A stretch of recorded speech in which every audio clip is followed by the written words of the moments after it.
اشرب شاي. عمرو انت بتعمل ايه؟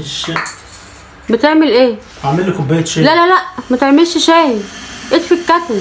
ايه في ايه يا بنتي؟ حطه مكانه. شاي ايه اللي هتعمله؟ كوبايه شاي اشربها. لا ليه يعني؟ لا انا خلصت المطبخ. ايه ده انت مش شايف؟ انا نشفت الحوض وخلصت البوتاجاز. شاي ايه اللي بتعمله دلوقتي؟ طب ماشي هعمل لي كوبايه شاي. لا ونطلع البسكوت ده ليه؟ هاكل لي بسكوتين مع الشاي. لا يا عم. ايه لا البسكوت هيفرفت الدنيا وانا لسه عامله بالمكنسه. طب ما تبقي تعملي تاني. لا مش هعمل تاني، انا النهارده خلصت.